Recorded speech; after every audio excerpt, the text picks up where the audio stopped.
जैसे गन्ने की फसल जो है उगाई जाती है और जून का महीना चल रहा है, इस महीने में किसान भाई अपनी गन्ने की फसल में किस चीज़ की सावधानी रखें और कौन सी खाद या दवाई का इस्तेमाल करें, उसके बारे में जानकारी देना चाहते हैं। तो इस टाइम जैसे जिस किसान भाई ने टॉप बोरर के लिए जो कोई भी इंसेक्टिसाइड यूज नहीं किया है तो वो उसमें डाल सकता है क्लोरोएंटेनोप्रोल जो है, जो 18.5% आती है, उसको आप जो है 30 वो 150 ml की शीशी होती है, 150 ml की शीशी को आप 30 गिलास पानी में मिलाकर और उसे प्रति एकड़ जो है तो उसकी टंकी लगती है आपकी 30 टंकी लगेगी एक एकड़ में। तो उसे जो 150 ग्राम की हमारी दवाई होती है 150 ml की, उसे 30 गिलास पानी में मिलाकर और हर टंकी में 1 गिलास डालकर और उसे गन्ने की जड़ों पे ड्रेंचिंग की जाती है, ताकि उससे हमारे जो गन्ने में टॉप बोरर आता है उस टॉप बोरर को हम कंट्रोल कर सकते हैं। दूसरी बीमारी आती है, रोग होता है फोक्का बोइंग। फोक्का बोइंग जो है उसकी पहचान क्या है, इसकी 3 फेस है। तीनों फेस में जैसे पहली उसकी फेस होती है, उसमें ध्यान कैसे हमें पता लगागा कि इसकी पहली फेज आ चुकी है, तो उसके लिए हमें जब हम गन्ने की पत्तियों को देखेंगे तो गन्ने की पत्तियां ऊपर से सिकुड़ जाती है, ऐसे होता है जैसे किसी जानवर ने वो चबा कर छोड़ दी हो। तो वो उसकी पहली स्टेज होती है। जैसे ही बरसात शुरू होती है, फिर गर्मी होती है, फिर बरसात होती है, इन दिनों में वो बीमारी बहुत तेज़ी से फैलती है। तो उसके कंट्रोल, ये उसकी पहचान है कि ऊपर से पत्तियां जो है उसकी सिकुड़ जाती है। किसान भाई सोचते रहते हैं कि ये टॉप बोरर है, जबकि वो टॉप बोरर नहीं होता। टॉप बोरर वाले गन्ने में गन्ने की पत्तियों पे ऊपर जो है जो उसकी मध्य शिरा होती है, मध्य शिरा के दोनों तरफ छिद्र मिलते हैं। और जो ये फोक्का बोइंग होता है इसमें छिद्र नहीं मिलते, इसमें पत्तियां सुकड़ी हुई मिलती हैं।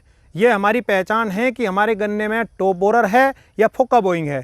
फिर इसके बाद में जब दूसरी फेज़ उसकी शुरू होती है तो वो गन्ने के जो पत्ती होती है, चोटी होती है, मेन टॉप होता है, वो उसका कट के बिल्कुल गल के नीचे गिर जाता है। तो इसका मतलब वो दूसरी फेज़ में पहुंच जाता है। तो हम जब पहली फेज़ हमारी होती है, जब गन्ने की पत्तियां सुकड़ने लगती हैं, उसी टाइम हम किसी भी फंजीसाइड का इस्तेमाल, जैसे 1 लीटर पानी में 1 ग्राम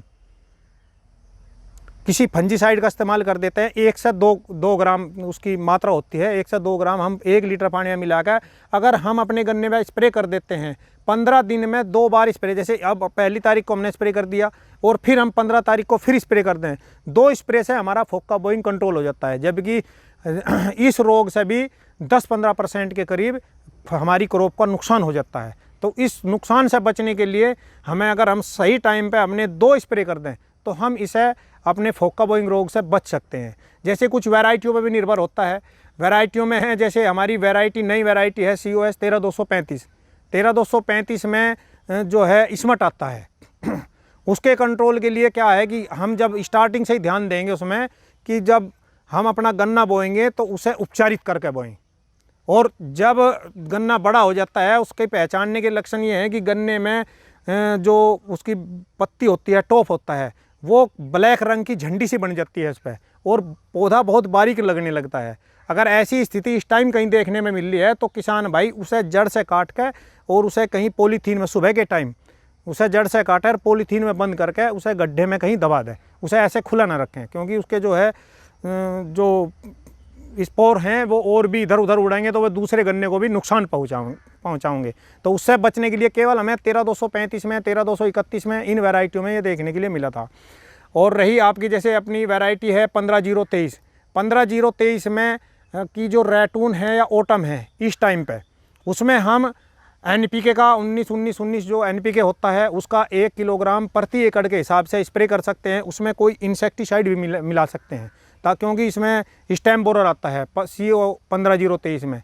तो अगर हम 2 स्प्रे 15 दिन के अंतराल पे NPK के और कोई भी इंसेक्टिसाइड के 15 CO 15023 में कर देते हैं तो हमें जो है उस स्टेम बोरर से भी 15023 में राहत मिलती है।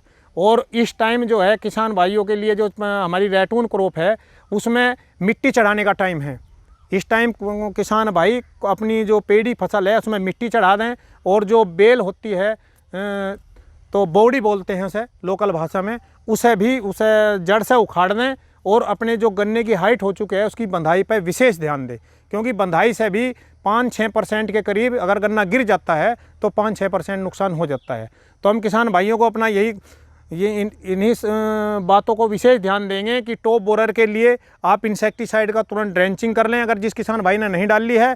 दूसरा, अगर उसे फोका बोइंग कहीं नज़र आता है, पत्तियाँ सुखड़ी ही नज़र आती है, तो उसमें 1 से 2%, 1 लीटर पानी में 1 ग्राम से 2 ग्राम तक, वो फसल की हाइट के ऊपर बात भी होती है। छोटी है फसल कम 1 ग्राम डालो, बड़ी है फसल तो 2 ग्राम डाल सकते हैं।